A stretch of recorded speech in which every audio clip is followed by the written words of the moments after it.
traffic in a post-AI world with today's special guest, Andrew Laws. Welcome to the Artificial Intelligence Podcast, where we make AI simple, practical, and accessible for small business owners and leaders. Forget the complicated tech talk or expensive consultants. This is where you'll learn how to implement AI strategies that are easy to understand and can make a big impact for your business. The Artificial Intelligence Podcast is brought to you by Fraction AIO, the trusted partner for AI digital transformation. At Fraction AIO, we help small and medium-sized businesses boost revenue by eliminating time-wasting, non-revenue generating tasks that frustrate your team. With our custom AI bots, tools, and automations, we make it easy to shift your team's focus to the tasks that matter most, driving growth and results. We guide you through a smooth, seamless transition to AI, ensuring you avoid costly mistakes and invest in the tools that truly deliver value. Don't get left behind. Let Fraction AIO help you stay ahead in today's AI-driven world. Learn more and get started at fractionaio.com. Andrew, this is a really exciting topic for me because we're hearing a lot of really new terms like zero click, and SEO has really plummeted a lot in the last few years, traffic. And we're seeing, especially publishers are really suffering, whose entire business is search and content. And that's really the people that are suffering the absolute most.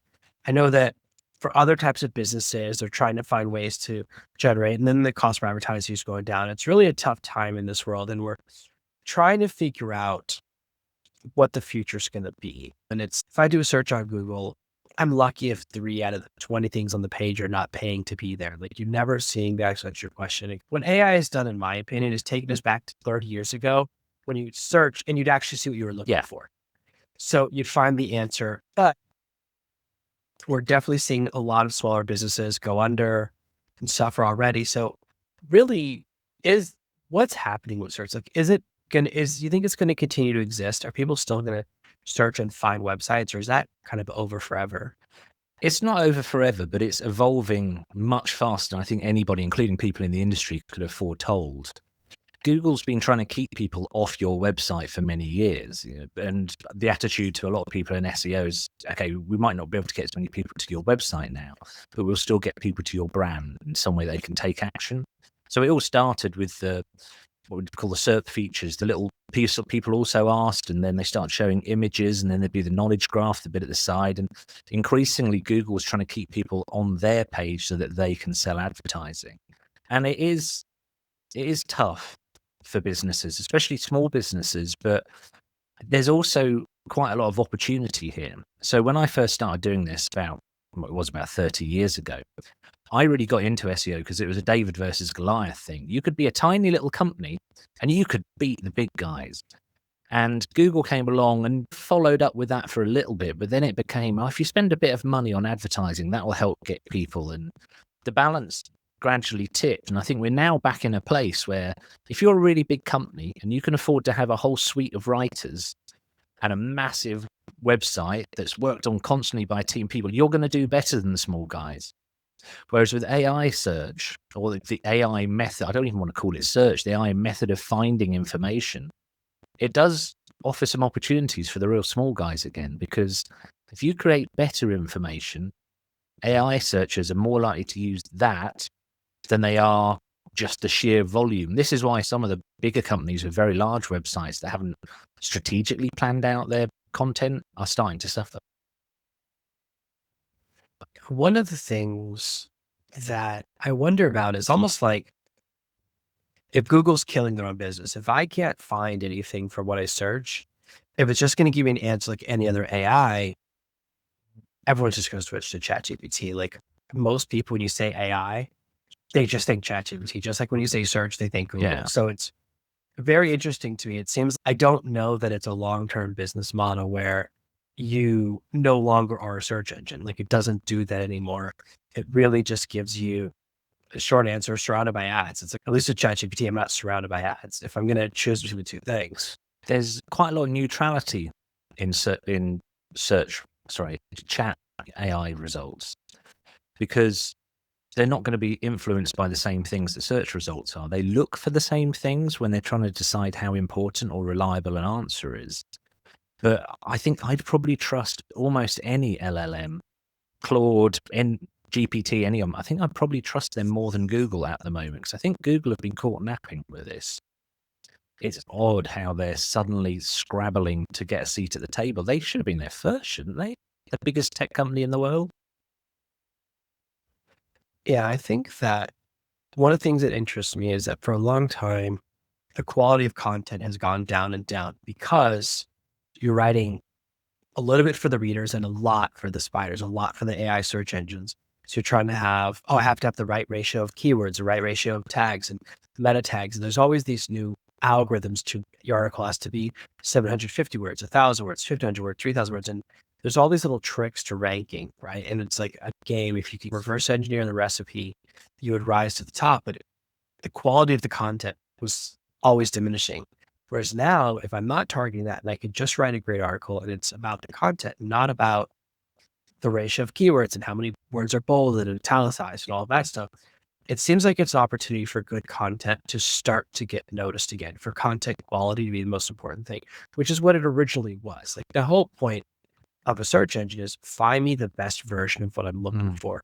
And one thing that I found really interesting is that there's a new tool from Cloudflare. You can click a button that says, "Don't let AIs see my website," which seems like a terrible idea. Like, it seems like, do not give me traffic. It's set by default as well. Anyone listening to this with a website, speak to your host, or if you know what Cloudflare is, just go have a look. And you're worried about them stealing your knowledge. It's like the barn door's already open. The horses are gone. Like it's too late. And now the advantage is exactly the way I see it is, imagine all my competitors block AIs. I'm the only one there. Then I appear in all the AI search engines by default. It's actually an advantage. There's always, I'm not toxically positive with these things, but I've just been in this business for a long time. And generally, if everyone starts panicking about losing their knowledge or losing their intellectual property, or certain things shouldn't be lost, like intellectual property, generally it's a signal to me to just relax a little bit and think about what it is you actually do and what your assets really are. So, of course, no one wants their work stolen. They absolutely don't. I've got friends who are academics and they're livid. But ultimately, your content isn't why people bought from you, especially if you're writing it with one eye on SEO, which I've never recommended. So is the content what's bringing people in, or is it the other things around your content, like your reputation, how nicely you speak to people? So yeah, you might have to, I'm trying to think the best way of summarizing it. We've been living in the age of knowledge. So you can sell knowledge. Knowledge has been the thing that we all, especially consultants, we've all filled our heads with knowledge and then sold it piecemeal, little bits, and resold the knowledge. And you only got to look at all the courses on Kajabi and whatever, which there's some really good stuff there. But I think that age is drawing to a close. And I'm not quite sure what the next age is yet, but I think I'd like it to be the age of authenticity. So if for the last 30 years, all these people trying to trick Google and trying to write content just to rank, they've ended up being inauthentic. They've ended up not being a true representation of their voice. So we're sat here, you and I at the moment, and anyone who's not watching on video, I apologize, but we've both got guitars behind us. I've got a little Totoro, which might just be out of shot. And what was the first thing we talked about before we started recording? It was guitars, wasn't it? Yeah, guitars and our kids. It's like, the thing that I find interesting is a lot of people think the best use of AI is inauthenticity. They go, great, I want my AI to handle my social media. I want to use AI to handle all my sales calls. And I want to put AI as a barrier between me and my customers. I'm like, that's a terrible idea. It's really awful, isn't it? It's like literally, let's put AI in blocking the most important parts of my business. And I understand the core idea, which is I want to increase efficiencies, but we are seeing this like push towards authenticity. Everybody wants me to use AI to do sales phone calls. And the study recently came out that 76% of people hang up on phone calls, but the 24% who don't realize it's an AI stay on the call. It's like the 24% you tricked. That's not, and I think that's the problem. That's not how you start a relationship. How many dates did you go out? I went and spoke to 20 people in a bar.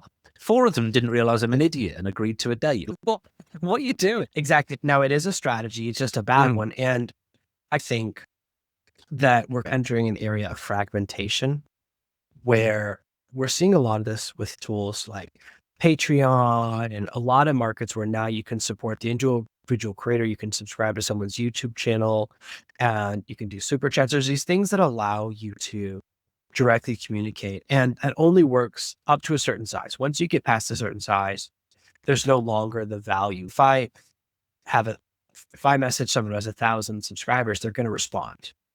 So it has 10,000, 50,000, they're probably not, right? And there's this point where you, instead of getting talk to the person, you get to talk to the number two or a certified coach or someone on their team, and it like diminishes the value of the level of access. And so I do see a lot of value, like in supporting a smaller creator, and then your name appears in their video, or they make a character look like you in their comic book. There's a lot of really cool opportunities, I think, for smaller or like an individual business, like a bit like a self-supporting business. I see that as like one of the really cool things. I think fragmentation is always a good thing, that the opportunity then come for lots of creators. Because unfortunately what happens is you have fragmentation, then a few people become superstars and they steal all the traffic, and then that's it for everyone else. So I hope that's what's going to happen now. But I can certainly understand. I think the big question on a lot of people's minds is, if I can't get found via search engines, and how do I get found? Like, how do I get my customers to learn that I exist, especially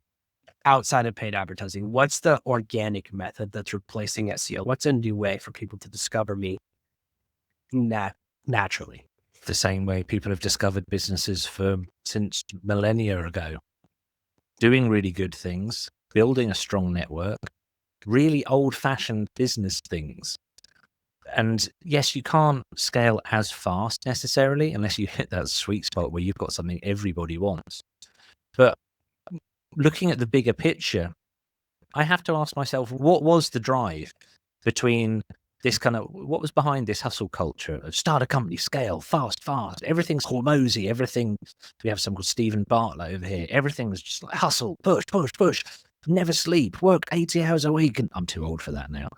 And you think, what is the reasoning behind that? What was driving that? Who was that ultimately serving? So if some of the methods for that to happen are now going away, then maybe the world might become a better place. Maybe we don't need $50 billion companies and only one choice of communication product like an iPhone or whatever.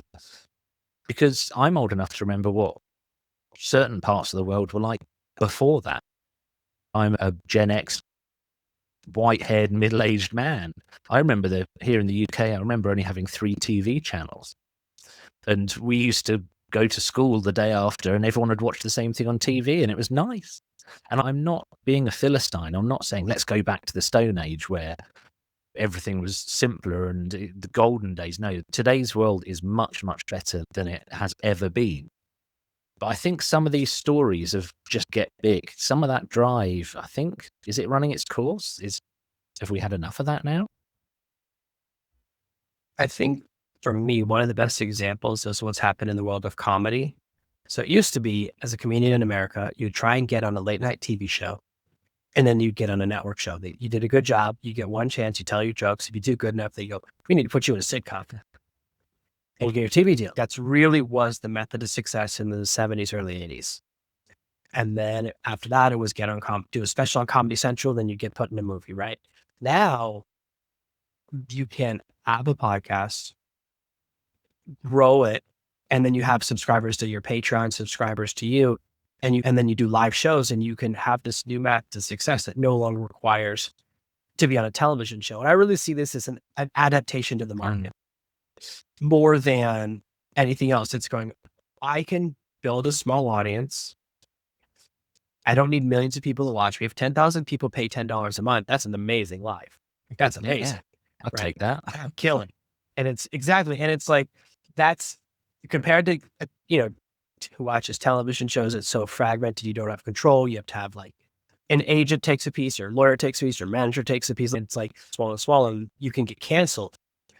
Your show can just get, for a million reasons, shows don't get renewed. Whereas if you have total control of your pipeline, from discovery to profit, then you have a lot more freedom to do whatever you want. There's not a risk. And that's the thing. I end up being an entrepreneur, is no one can fire me. That's the freedom. So I do see that we have to see that type of adaptation to other markets where you go, I need to take control of the entire pipeline, even if I have less customers. of them discovering me all the way through me servicing them.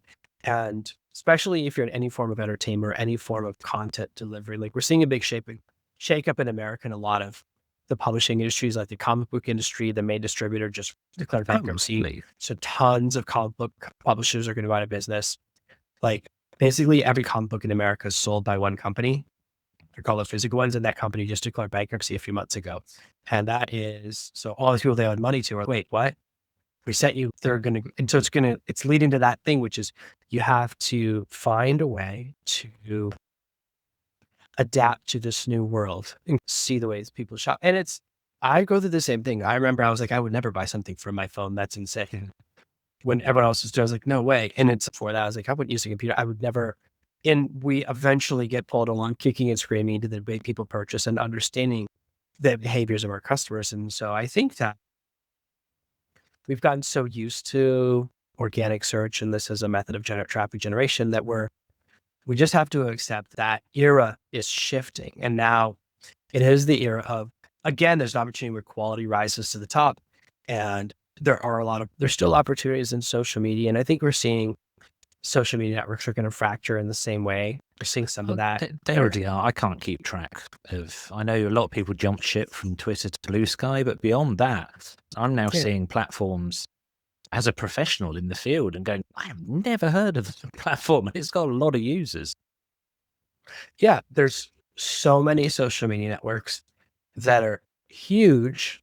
Like I have a Mastodon account. Not sure. Oh, yeah, I forgot about that. I was like, I thought that was Blue Sky. Like it's got a ton of users, and we're seeing Twitter clones and Facebook clones. And listen, I remember Friendster, I remember MySpace. Like it used to be, there was only MySpace, and then they dropped the ball. They dropped their leadership. They made a mistake, and they lost everyone. Too many ads. I remember when my profile was more ads than content. I go, I'm done. Yeah. You can't be more than 50. You can't be 60% ads on my own profile page. And people who spend time cultivating and choosing your top 8 friends. So I think that we're going to see, and this is the key. I think it's not about the technology, it's about the adaptability. Whenever I see a big market shift, my first thought is if everyone is freaking out or jumping ship, that's an opportunity. Absolutely. Because they're going to lose their customers or they're going to lose market share.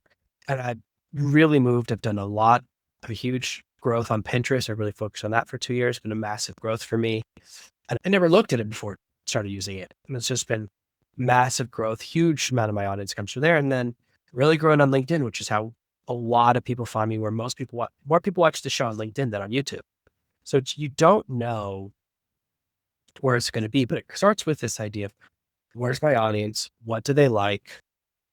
What makes them happy? And it seems like a crazy formula, but because we were so used to, I thought the rules were, this is for SEO. And as I move into new markets and I expand, I have to find and adapt to new methodologies. And that is a challenge. It is a scary thing, especially if you've been doing something for a long time. And we're seeing that if you're selling, like you said, we may be in a post-information world because a lot of websites have just sold information, like how to solve a puzzle in a video game, or there used to be a lot of websites that didn't realize just give me the lyrics to songs or the tabs. Now you get those tabs from ChatGPT. And that's something, okay, what can we do? Another industry I'm very interested in is the music industry. When Napster came out, they stopped making money from CDs. So what did they do? They shifted, and now it's back to live concerts and events. Like people are more event driven than ever. I think that there's a lot more things. There is a future, but we just have to find it. And sometimes it's in the past. The way you made money 150 years ago, go to town to play music. Now it's the same thing. Live music is back again. So the question is, for smaller businesses or medium-sized businesses that relied on these types of traffic sources, how can they start to just approach it big picture without even looking at specific technology? What's the mindset that allows some companies to adapt and some companies don't make it? The mindset is the growth mindset. There's a brilliant book written by someone called Caroline Dweck, and she argues that every decision every person makes, it's not a business book. Every decision every person makes, they're either fatalists, they're always, this is what's going to happen, it's going to be bad, or they go, okay, this is an opportunity to grow. Even when really bad things happen. We lost a client last year and it was catastrophic. But I decided that this had to be the best opportunity we've ever had. And in the year since then, we've completely improved all our internal systems, all our communication, because I won't let that happen again. If I didn't have a growth mindset, I would have gone, that's the end of that. We're done. Here in the UK, this is the toughest market anyone has known for years. I've been in business nearly 30 years. And the combination of COVID and the frankly bizarre decision that Britain made to leave the EU, and then lots of other things. I've got friends running agencies who had gone from 25 down to 2 clients. And I saw this pivot coming the need for a pivot coming. And about 6 months ago, me and my team started looking deep, going, what is it we actually do? What do we really do? My company's called YesEO, so it's Yes SEO. And it's that because that's what people searched for, quite frankly. But what my business actually does is make more money for our clients. That's never changed. The tools might change. Plumbers have gone from soldering with, I don't know. Yeah, what my point is that technology and opportunities change in every industry. But yeah, if you're a small business, look at what your strengths are and don't try and 100x it. Don't try and go, we need to scale this massively. When things are this hard, just think, how can we grow enough? What would realistic growth be? Look at your clients. Who do we enjoy working with? Who have we sold to multiple times? Let's really look at who they are. What is that profile? What is that personality? And let's do more of that. Because frankly, right now, if you can stick it out, so many of your competitors are going to wither and fail that when things start to lift up again, there's a void left that you can rush into. So business owners, do what you do best. Speak to people, understand your market. It'd be lovely to have a magic, what you need to do is, this is part 1 of the plan. This is it doesn't exist, unfortunately. Yeah, I think that a lot of companies forget what they do and they become obsessed with the mechanism, and SEO is a mechanism and it's not the solution. I remember when I started off in SEO a long time ago. I remember anytime I would say to a client, I'll get you 10 new clients a month. And they go, great, but how many backlinks? And I'm like, I can't work with you. You care about the wrong goal. So I had a social media manager work for me once and I was like, what's with these numbers? He goes, our reach is 4 million. And I go, what is reach? He goes, reach is the number of people that could potentially see our content. I was like, in high school, my reach was everyone. Yeah. My actual friends was 3. So this is a imaginary number. I was like, that's a fake number. I said, here's I care about one metric. It starts with a $sign. If you're in England, it starts with a pound sign. That's the metric that matters to me. If you generate more money than you cost, I don't care what you're doing. You're bulletproof. You're totally protected.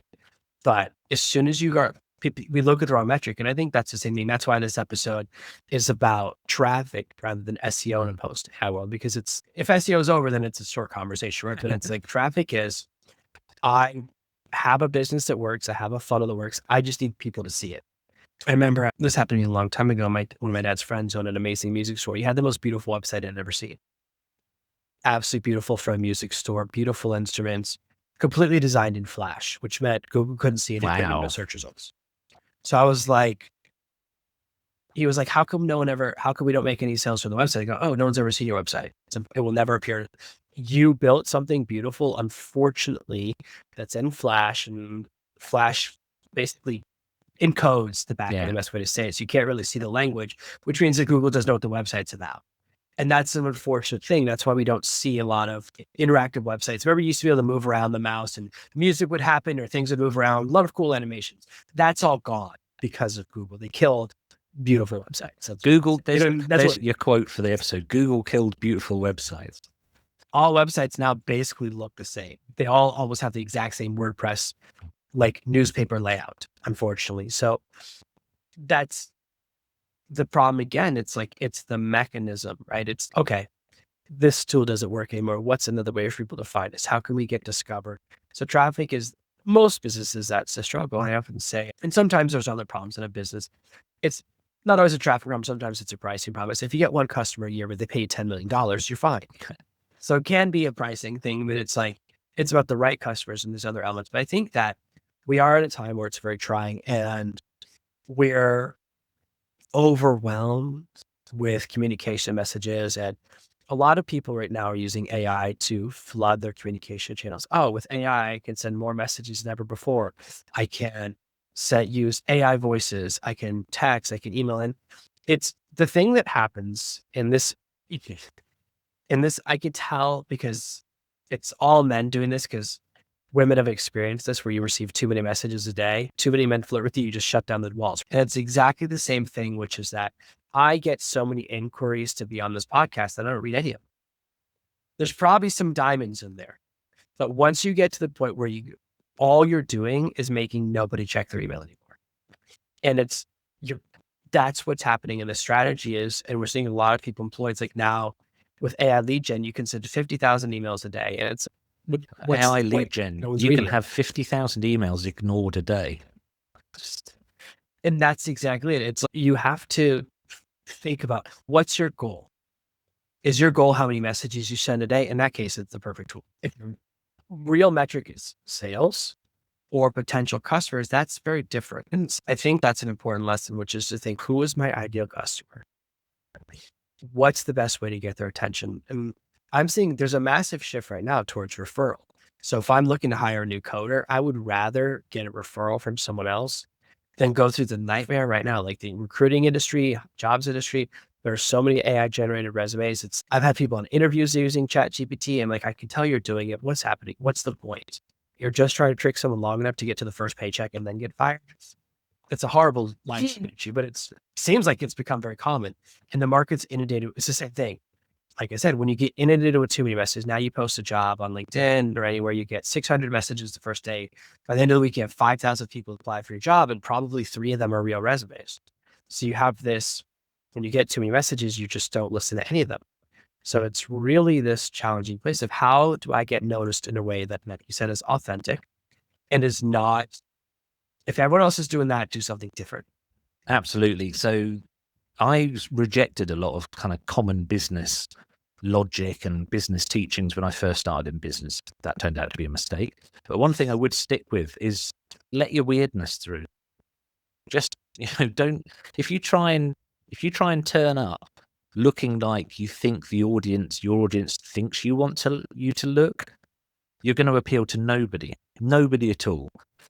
My videos, especially my ones on LinkedIn, relate to business, are quite frankly quite dumb and quite stupid. A lot of them. I've skateboarded in some of them. I ran a webinar wearing a mortarboard because it was an end of term assembly, and I do some odd things. And when I first got brave enough to start being my true self, I was really nervous about it. I thought, I'm going to lose work.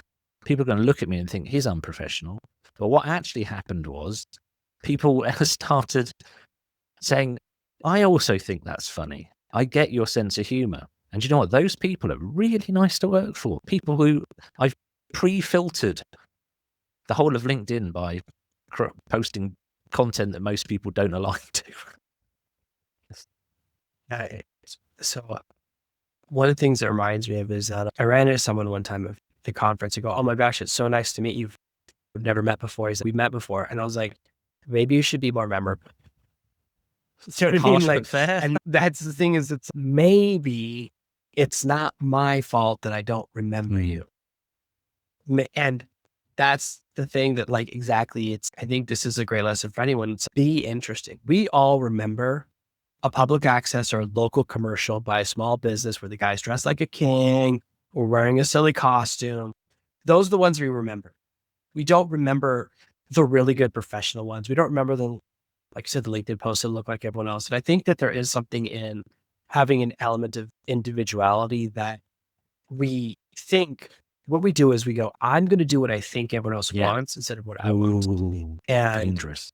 It's like you become, the thing that's most interesting is your uniqueness.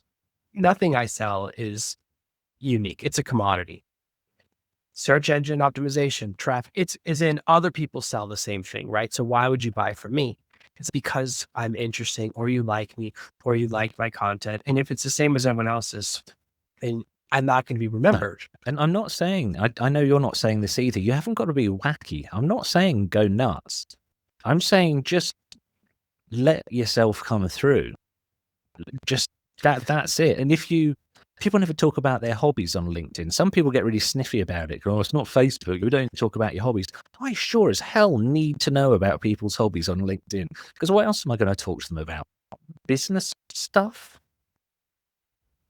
Yeah, there's this mindset we shift into, which is I have to be something I'm not so that people want to do business with me. And it's not about being wacky, it's just about being yourself or letting yourself shine through, because one of the biggest mistakes I see people make, and we'll wind down on this one because I know I've taken you over time, but this has been amazing, is that they sign up for an email service. They go, oh, look at all these newsletter templates. And I would say, let me ask you a question.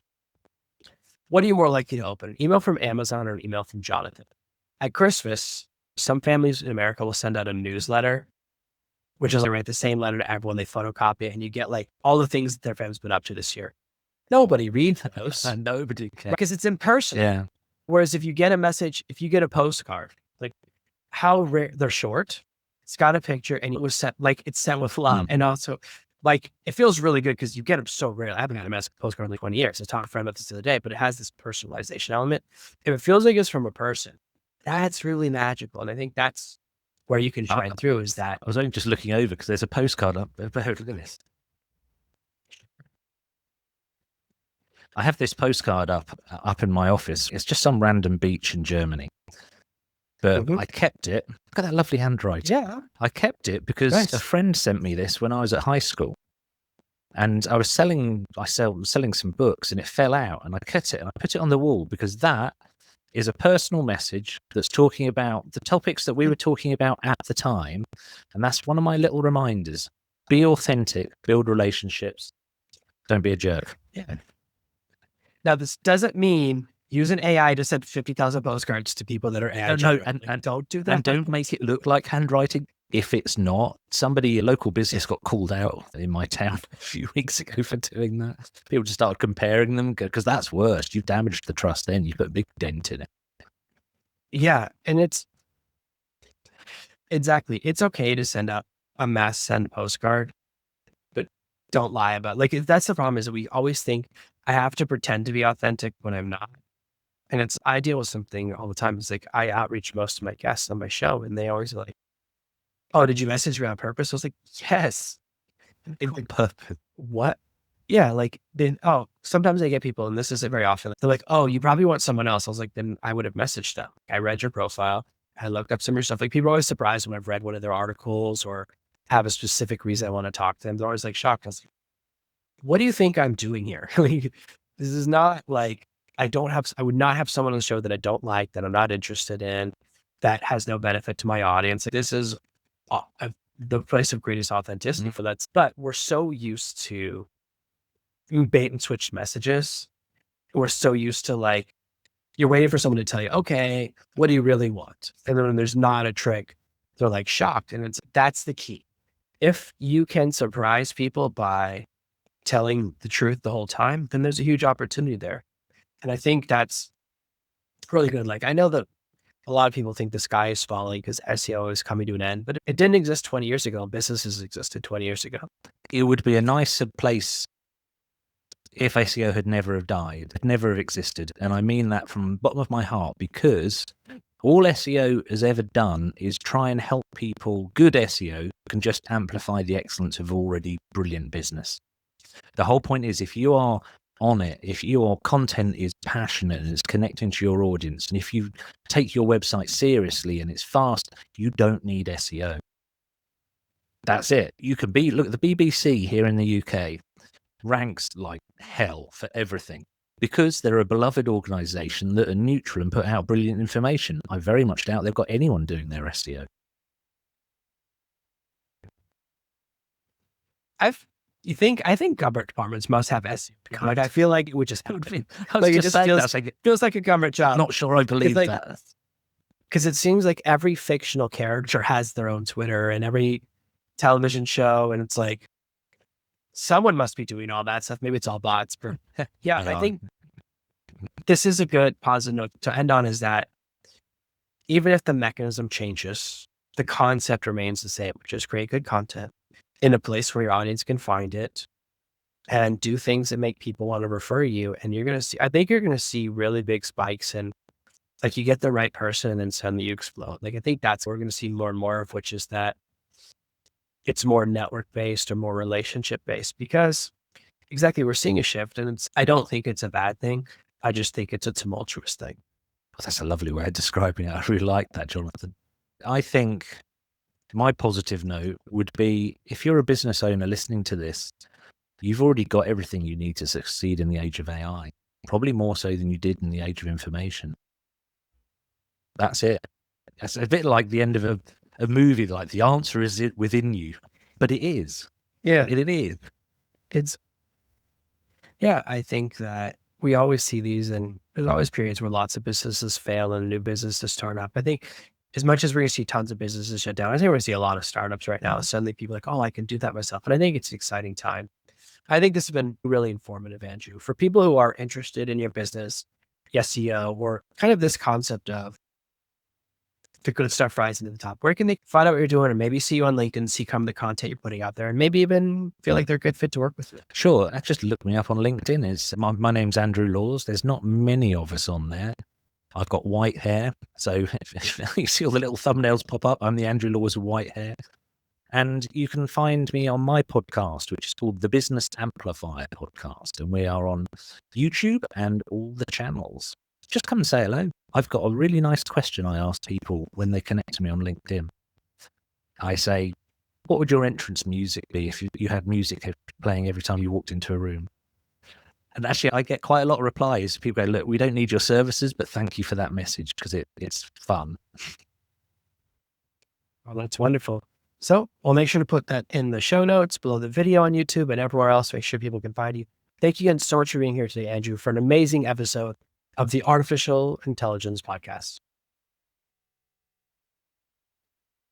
Thank you for listening to this week's episode of the Artificial Intelligence Podcast. Make sure to subscribe so you never miss another episode. We'll be back next Monday with more tips and strategies on how to leverage AI to grow your business and achieve better results. In the meantime, if you're curious about how AI can boost your business's revenue, head over to artificialintelligencepod.com/calculator. Use our AI revenue calculator to discover the potential impact AI can have on your bottom line. It's quick, easy, and might just change the way you think about your business. While you're there, catch up on past episodes, leave a review, and check out our socials. If you enjoyed this episode, I've got 2 more that I think you're going to love. Click one of these videos to dive into more awesome content, and don't forget to subscribe for even more insights on using AI to grow your business. And I'll see you in the next one.